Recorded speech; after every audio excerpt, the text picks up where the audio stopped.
Hello, everyone. I'm Karissa Dunham from Shining Light on Minnesota. We have a very special guest here today with us, best-selling author, Dr. Amelia. Welcome, Amelia. Thank you for having me. I'm excited to be here. Yes. So for those of you that don't know, February 4th, top-selling book, Hello, Miss Perfect, came out. We're going to talk a little bit about that, and then we're going to dive into some deeper subjects. Deeper, oh. I know, right? So let's just start. You have a store called the Women's Collective in White Bear Lake. I do. How did you get started with that? And then we'll dig into the book.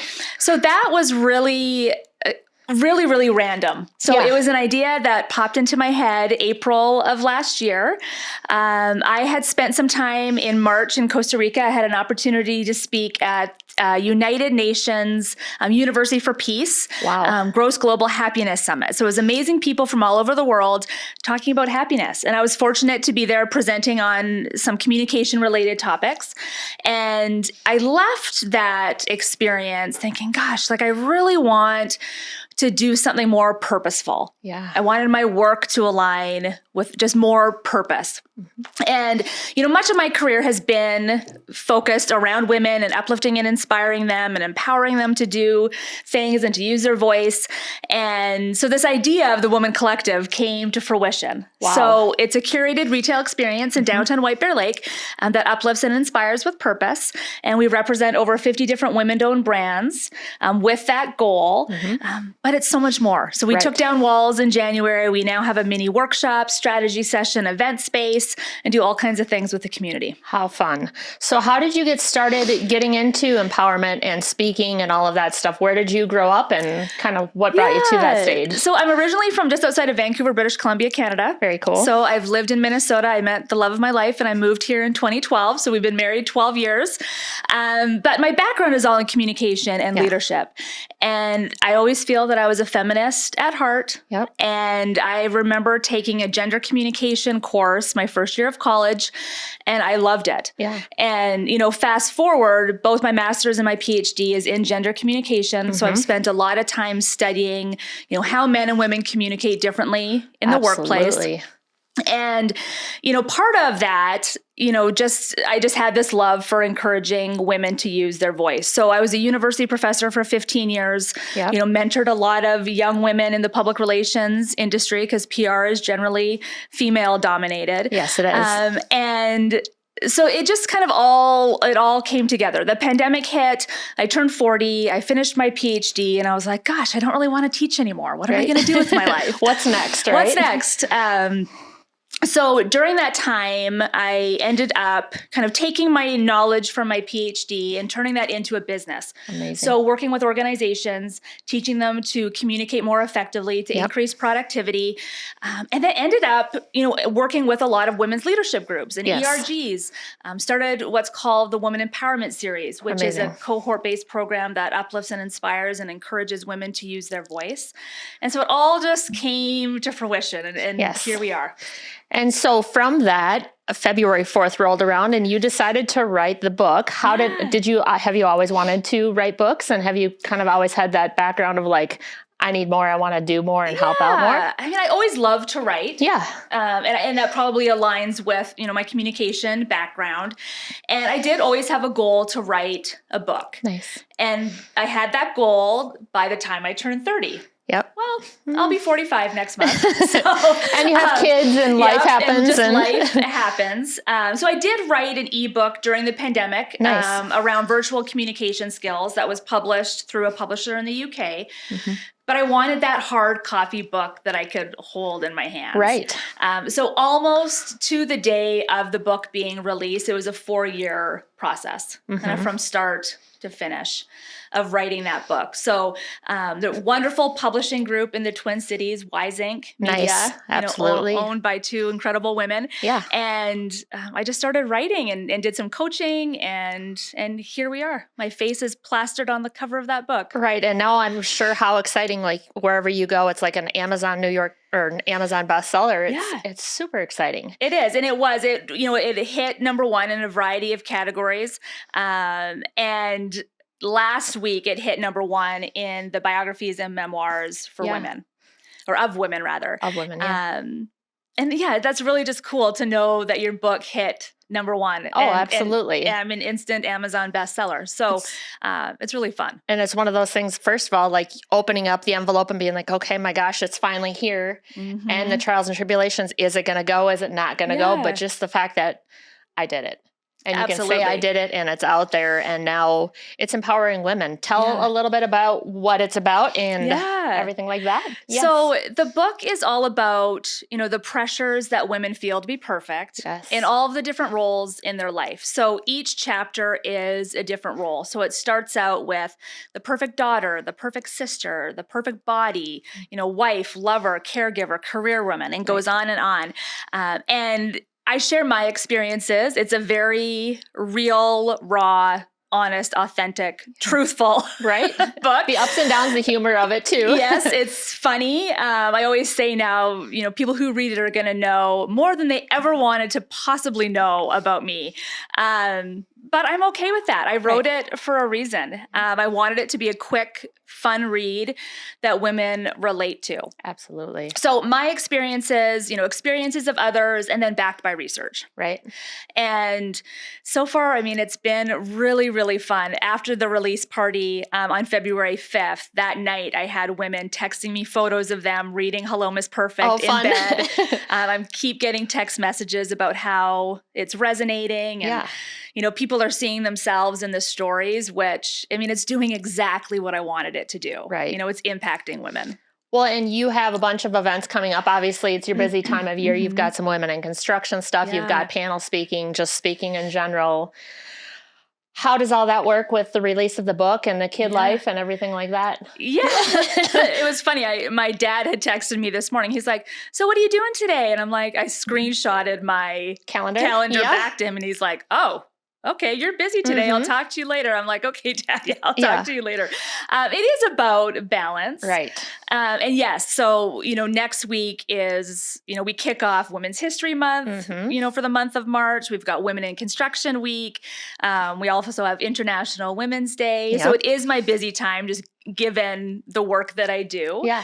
And it's about balance, at least trying your best. Or working with the flow any way that you can. It is. Supportive spouse, we are talking Google Calendars, just making sure that everything is going. Yeah. And it will. And for me too, it's, sometimes I can get anxious. And, even last night I was looking at my next couple of weeks and I'm like, gosh, I really do have a lot. Like maybe I have over committed. Yeah. But then I kind of talked myself down from that, where it's like, actually, like, you've got this. Yes. You can do this. Some days are busier than others, but you've got it. Right. Well, and I think that's one of the big things in my life too. Like, you start to think, do I need to be more intentional and have those deeper conversations? I'm looking at my calendar. It's booking out until June right now. I have most days 8 to 9 events a day, speaking, doing the podcast, getting out and about, and people calling nonetheless. My kids or anybody else, where are you at today? Well, I'm everywhere today. Like, let's figure it out. Let's make it happen. And let's grow. Like, let's really get to know each other. And I think that's what's important, is having those intentional, meaningful relationships along the way too. Yeah. And I think too, there's something to be said. And I feel like I learned this during the pandemic too, because whoever thought that we would be in a global pandemic? Right? Absolutely. Especially in 2020 and everything else. Yeah. But it really did teach me that, life is too short. It is. So if we can do all these amazing things and have these intentional conversations, relationships, events that we're going to, isn't that better? Right. So you have the flow, you might as well just keep working it, because if what happens to the day when it's not there? Absolutely. When the flow stops, or people say, hey, who are you? Where have you been? It's sometimes about those memories that you make too. It's not just the go, but it's, I remember that one time, that one trip along the way, or the one thing that you could do that made a difference in people's lives. Yeah. And too, throwing in fun things. So I had a former client reach out to me. She's like, I really want to pick your brain about your book. Can I take you for a mani-pedi today? I'm like, yes, you can. Absolutely. So for me, like today, from 1 to 3, that's what I'm doing. Awesome. Yeah. So that's, I had to schedule it and it's part of my day, but it's going to be a wonderful 2 hours, catching up with an old friend. Right. And pampering yourself, why Yes, not? I know there's been an event or two where it's like, do I want to fly there? Do I want to drive there? I'm going to drive, but then I'm going to bring one of the kids with, and let's make it a road trip. Let's do something out of the way, a little different. You want to see moose or elk? Let's do it, you know? Absolutely. There's only so many hours in the day. Yeah. So what's next for you? I know you have all your women in collective stuff, and what drives you? What motivates you? Yeah, you know what? I mean, I am having the time of my life with the Woman Collective. Amazing. And sometimes I have to like give myself a little bit of a reality check too, because going into it, I was like, gosh, like I couldn't be more educated. I have my doctorate degree, and now I'm going to open up a retail store. Yeah. Like what? And I, you know, and too, like I had family and friends when I threw out this idea together, of like, tell us more. You know, what do you mean? And I worked retail like in high school. Oh yeah, everybody has, but never thought that I would do this as now a career. Mm-hmm. But it's so much fun. It's taken me back to my entrepreneurial roots. Yeah. You know, figuring out the really cool products to have in the store. Yep. Figuring out Shopify. Mm-hmm. Like I never knew how to use Shopify before. Right. You know, what does that ordering look like? And so I'm having a blast. Nice. And then too, you know, seeing that big picture and, you know, taking down some walls earlier this year and creating this workshop strategy event space. Yeah. And then empowering and uplifting the community. Like it's truly become like almost this community gathering space. Mm-hmm.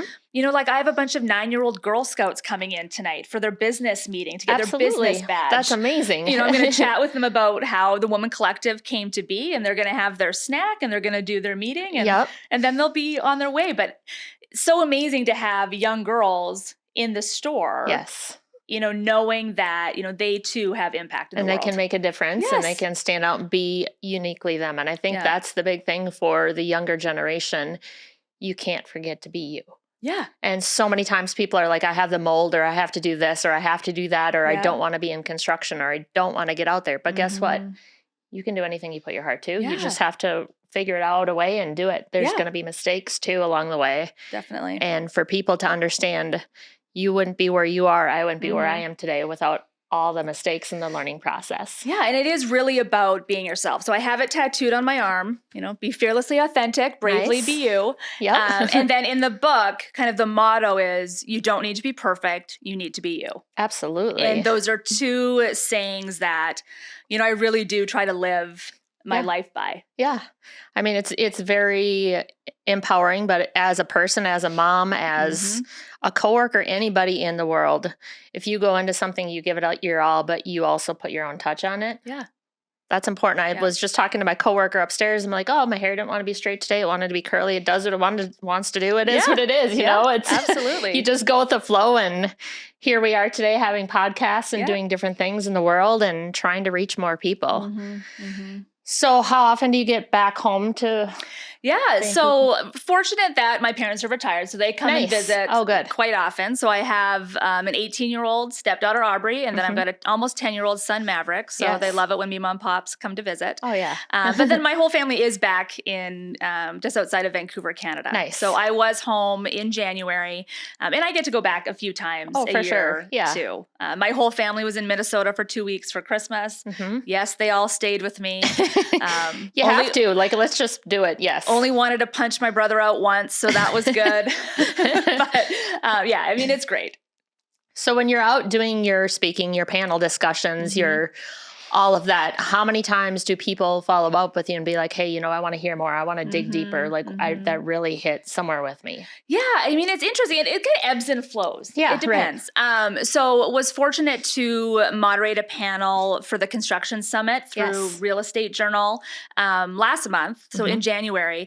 And that brought a lot of attention to the work that I was doing. Yes. Which is really, really great. So I'm not sure exactly how, why, when, but women in construction are my people. Yeah. Right. And it just has come to be this wonderful thing. Yes. And it probably does tie into, you know, women working in predominantly male. Right.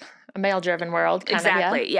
Those industries where I really feel like, you know, that's where I can make the most impact is really encouraging women to use their voice. Yes.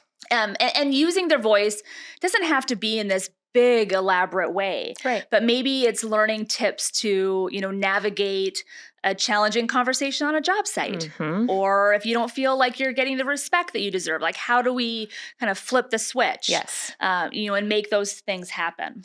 Well, I find that a lot of young girls, I mean, the more people I talk to having daughters of my own and having their friends, it's like, oh, you're in construction. Like, I'm going to have a hammer and I'm going to be out there building. There's so much more to it. There is. You have the law side of it. You have the human resources side. You have the business development side. Like everything that you want to do, marketing, whatever it may be, can tie into construction. It can tie into anywhere and everywhere that you go. But as long as you find what works for you, you're never too young to start over either. Yeah. Like I try new things every day. Like who knows what's going to work today or tomorrow. I'm working a retail store. Right?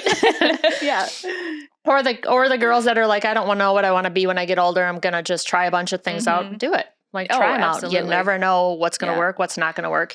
Even for like our sons, you don't have to go to school. You don't know where you're going to be. Just work, figure it out. Yeah. I mean, most people, even my age, 40, 50, it's okay to start over. Yeah, absolutely. And try it again. Yeah. Or even, and sometimes I look at it as like, it's not necessarily starting over. Right. Right. It's kind of like, well, what's branching the next chapter? Yeah. Or, cause that aligns too with being ourselves. Yes. And I don't think that we're not necessarily changing ourselves when, we want to do something new. Right. And it might not be fully new. It might be just the route that you're led to from what you did in the past. Yeah. It could be a different position. It could be a new title. It could be a different job. It could be just traveling. Yeah. Who knows? Yes. Right? Yes. So with the world changing, social media out there, getting back to the hard copy book. Yeah. How was that, like feeling those pages, turning those pages, things like that? Yeah. So it's just really cool. Like I love to hold the book in my hand. I've read it 1,001 times. Of course, through the process. And every time it's something different too that sticks. And I'm like, now I'm reading through it. I'm like, oh shoot. Like I hope I don't find an error. I know, right? That's grammatical. Whoops. Right. And it's like, oh well, right? Yeah, I mean, we're not perfect. You're not perfect. There's always going to be a reprint. Yes. But then it's been fun too. I mean, social media it's a really cool thing. It is. It has positives and it has negatives, but from a book promotion perspective, yes, it's amazing. It sure is. It's so fun to see, ladies tag me in their posts and reading Hello, Miss Perfect in Florida last week. And somebody was at their kids swim meet this weekend and there was a break or you see and a quote from it or something like that too. Like, wait, what? Yeah. It's really, really fun. It's really fun. I've noticed that with the day and age, people are getting back to more of the paper copy books too, for sure. They're wanting to pick it up. They're wanting to go to the library and turn those pages instead of just e-reading and eyes are not good. And I find I'm like that too. Like I'm not a lover of ebooks, from the perspective of that, because I spend so much time on a device as it is. So I do love having that hard copy, can flip the pages. I can use a bookmark. Yeah. The audio ones are great if you're in a car, you have a long road trip for sure. Like your first one that went out through the pandemic. Like I'm going to sit in my car. I'd much rather listen to a podcast or an audiobook when I'm in there. I mean, obviously there's the days where you'll crank the music up or just completely turn it off and be like, all right, I'm tired. Yes. So you did ask what's next. We will do an audio book at some point. Very good. And I'll do it. Like I'll read it, which I think will be fun. Because some of the feedback too is like, okay, Amelia, we can hear your voice like through that whole book. Like it was very clear you wrote it. Come to our book club and let's hear you read it to the group and, take excerpts from it and things like that too. Yeah. And that's been really fun too. Because I've started to do book clubs. Nice. One was with Verseek recruiting in the Twin Cities a couple weeks ago. And it was really fun to sit with men and women. Because men were reading the book perfect, too. Right? Yep. And then to read some of it, to chat about some of the reflection questions at the end of every chapter. It was a lot of fun. What are some of your favorite reflection questions that are in there, or what are some that you remember that stand out? I think really it's about, because what I'm encouraging women to do is to really figure out what perfectionism means to them. Yeah. And so that question, I think it's actually in the first chapter of like, what does perfectionism mean to you? How do you feel like you may or may not be the perfect daughter? Right. Because that's where that starts, right? That perfectionism as a young person. That's where these things, society and all of that, the pressures that women feel all plays into that. And that does start at a young age. So that's a big one. And then really what I want women to take away from it is towards the end of the book. And what I've been reading at book clubs is kind of the Perfect Perfectionist is the chapter. And it's a letter from myself to the readers about what I want them to take out of it. And so I won't share too much because I want people to go read it. To go read it. Yeah. However, it is really about like what impact you want to make. Know that the decisions that you make in your life does have impact. Right. And really to encourage women to buck the system, get rid of the societal, the personal, the patriarchal pressures that make women feel like they have to be this perfect way. Yep. What do you think is important for your children growing up and just seeing you're writing the book, you have the story, you have all this going on and their pressures of being perfect? So it's hard. I mean, Maverick is a hockey player. So, it was really neat. The week that the book came out, he had a sports psychology session through White Bear Lake Hockey, which was really, really great. And he came home and he's like, Mom, we are talking about excellence versus perfectionism. Like, well, isn't that interesting, Maverick? So tell me what you learned. There. Tell me more. Tell me more. So that was really, really interesting as an almost 10-year-old, kind of articulating to me what that means, how for him, he's like, he doesn't have to be the perfect hockey player. Right. My stepdaughter, seeing her up right now, like applying for scholarships and getting in her responses from universities that she's applied at, and kind of being bummed out that she didn't get early acceptance on one of them, where it's like, but hey, Aubrey, like you're not perfect, and this is okay. This is okay that you have to wait till March to find out if you get into this particular school. So they're really proud of me. And I can get teary-eyed even articulating that. So it's just really, really, again, important to me, like that impact is being made. So like my kids are seeing me open up a store. And they're a part of it and going on that journey with me. And like you don't know how much they tag along and how much they're the why, they're the purpose. They are, absolutely. Yeah, absolutely. And two, for them to know like they really can do anything they put their mind to. Yeah. Which is important. I mean, I know with all the kids, every single child and every adult out there is different, and everybody has their own story to tell. But to see that you're making a difference in somebody's lives is just is amazing. And having them come home, or like having your kids repeat something that you've said, whether good or bad. Right. There are a lot of F words in the book. So and you'll know, like even little kids when they grow up, like, hey, mommy, look at that. And it's like, oh, we're in the middle of a restaurant that slipped out. Like, guess what? I'm not perfect. Yes, exactly. It happens. Exactly. So with the book and being released and all the events you have coming up, what are some of your favorite events that you've done in the past?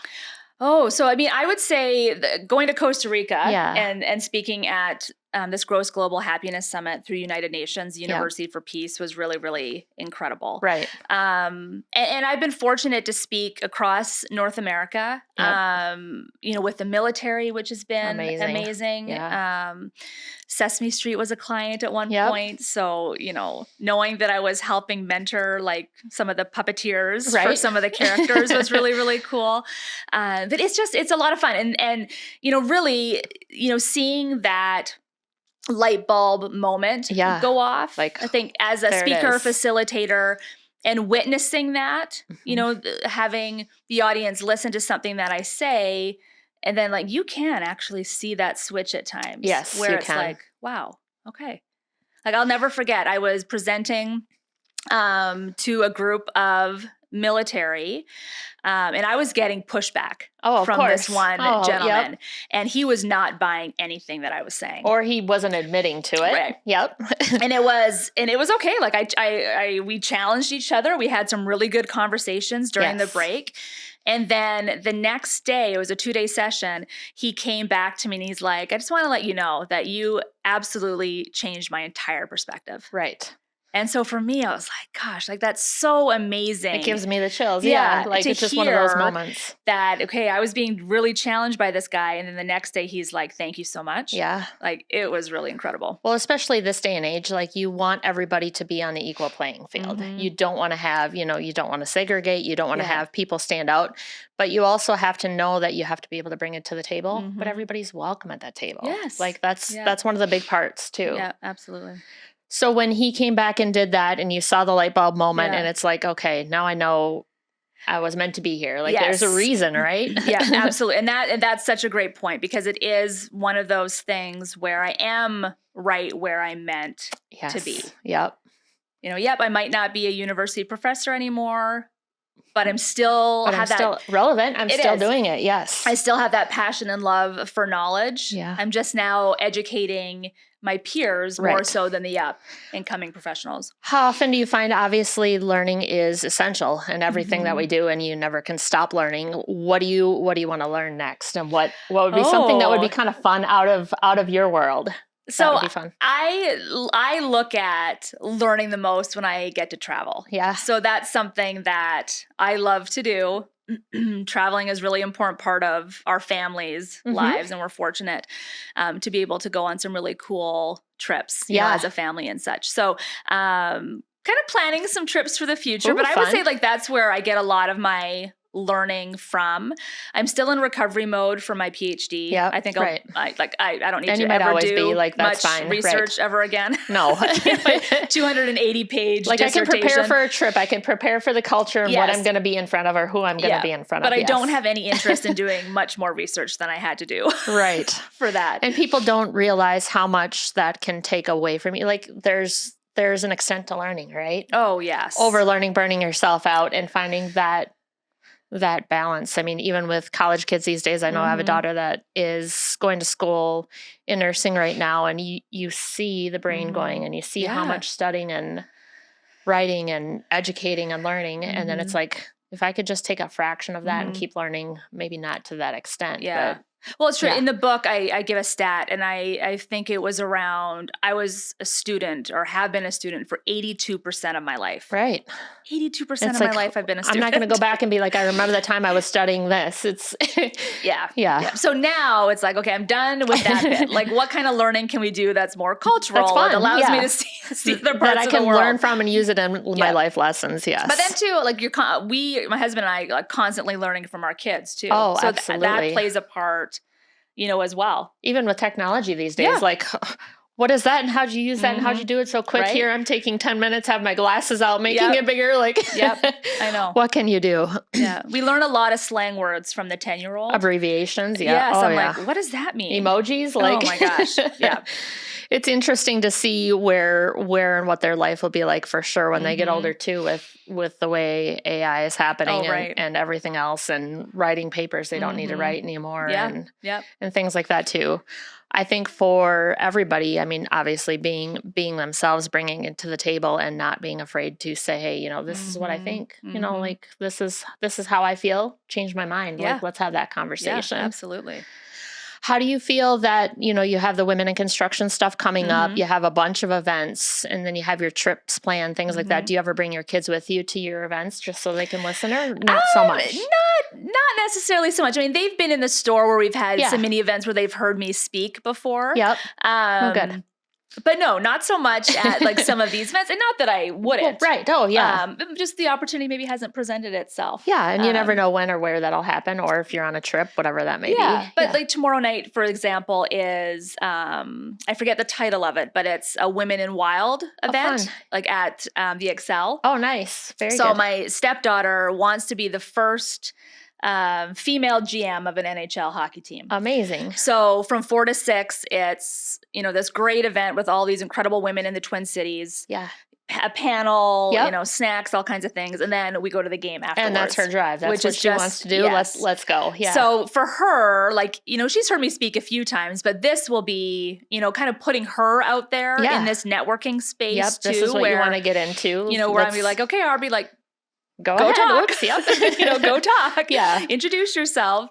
That's going to be really fun. Like, it'll be really impactful for her tomorrow. And it'll be meaningful for you too, just to be like, okay, I can see that you're out there doing your thing, what you want to do, and trying it out and seeing who you talk to and how you figure your way around. Yep, exactly. So there's a bunch of stuff coming up. Have some traveling plans. What and how did you decide when you were younger that, this is where I want to go? Like what made the difference in your life? I've always had really, really supportive parents. Yeah. That certainly played a role. What I talk about a lot in the book is, I never felt the pressure to be perfect as a child. Right. That came kind of later in life through society, patriarchy pressures. So it's still kind of, I don't know if I'm like trying to figure it out. It's still just there. It's like a light bulb kind of. It is. Yeah. It is. I know that I'm here doing what I should be doing. Yep. I feel that. And I've been a high achiever my whole life. And that's kind of what I was alluding to with the book is that things maybe come a little bit naturally to me, I feel. On the flip side of that, though, like I can get tired. I mean, I've done a lot. I've accomplished a lot in my 45 years of life. It's exhausting sometimes. Where I could crawl under a rock and maybe just stay there. Yep. And that especially at the end of the night, like I don't want to make more decisions, right? Or I don't want to speak. Exactly. I just kind of want to be here. Exactly. Yeah. So who have been some of your bigger mentors along the way through your process, and who, other than like your parents and your family, who have been some amazing people you've come across? So one of my mentors, unfortunately, she's no longer here. She passed away a few years ago, but her name was Terry Smoller. She was another professor at a university that I taught at in Canada, and we taught public relations together. My aunt, who is 84, who's back in Canada as well. So I've traveled the world with her. Yeah. She's joined me on trips. So I've been fortunate to teach overseas a lot. So she came to Austria with me when I was teaching in Vienna. Oh, fun. She came to Scotland with me. We lived in a castle for a month. Very cool. Which was really cool. She actually was a nurse and was in India with Mother Teresa. Amazing. In Calcutta. Wow. So she's certainly a mentor and someone who, I need in my life to be like, okay, pull up your big girl panties, she'll say, let's go. Let's go. Yep. Suck it up, buttercup. Come on. There is. And there's so much wisdom in my 84-year-old aunt. Yeah. Which is just, really it's cool. Like one of those people you just want to sit there and listen to their stories. And as people get older, a lot of their stories start to come out that you haven't gotten to hear or experience along the way too. Yeah. And it was actually quite funny. I had said earlier that my dad had texted me this morning and I screenshotted my schedule, and he just so happens to be with my aunt this morning. And the response back was, well, Auntie's saying, make sure you're taking some deep breaths and you're getting some rest, because that sounds like a lot. Absolutely. And you could just hear her probably in the back of your head at all times too. Yeah. So you've done a lot of traveling. How important do you find that is for the younger generation, the ones that are just starting out, experiencing life, everything like that? High priority level. Yeah. So when I was in Costa Rica last spring, I went over 5 days early to speak at this conference, and then my family joined. Oh, amazing. Yes. And so we did this big 1 week Costa Rican family adventure. Yeah. Oh, absolutely. And it was so cool. I mean, we did chocolate and coffee tours. My favorite memory for Maverick, because it was his favorite experience, was a cooking class. Oh, fun. So it was like really farm to table. Yeah. So we got to go out into the farm. Maverick was digging up the potatoes. And then we went into this outdoor kitchen with a Costa Rican family who didn't speak much English and made this amazing dinner that we then got to sit and enjoy. Amazing. And he still talks about it. Oh, absolutely. It's one of those things that when you do travel too, I think it's important for people to actually get out there and see the life, like see the land, meet the people. Yep. Don't just do what culturally norm says. Hey, let's go sit on a beach. Let's go see the castles. Let's go explore. Let's go in those one-up restaurants that are down the alley and see what it's all about. Yeah. I would not do the zip lining again, however. No? Okay. No, that was terrifying. Oh boy. Across, thousands of feet up across the Costa Rican jungle. Yeah. The kids loved it, but I was like, nope. I'm good. I'll watch you do it. We'll try it. I don't need to do that again. Yeah, I know. Just this last year we went skydiving and everybody's like, you, I'm like, yep. And I'd do it again. That's what one of the kids wanted to do. Like gone to Ireland, you start to explore and see things. But it's getting off that beaten path, even in life every day here, when everybody's like, oh, you're going to just shoot straight down I-90 and go to Iowa or whatever. No, I'm going to take the other ways, same amount of time just to see the land and do what you do and get a different feel. Yeah, I love that. Different perspective. Yes. So we really appreciate having you on today. Thank you. We're going to see you a ton next week. I will know be I all have, over next week. I will too. I think I've got probably 10 to 11 events every single day. Yeah, I lots. might be a little bit tired, but we're going to do it. We're going to bring it in and let's keep going. Yeah. So for those of you, again, who haven't seen it, Hello, Miss Perfect is out there. It is. Go buy it. Listen to her speak. And how can people find you? What's another way for them to find you and get a hold of you? You can look at my website. So it's ameliareigstad.com. Yep. And if you want to learn more about the Woman Collective, it's thewomancollective.com. And so right we're in White Bear Lake. Yep. Perfect. Well, we appreciate having you on. Thank And you it was for having so me. exciting to see you. And I can't wait to hear and see your events next week. Thank you. Thank you.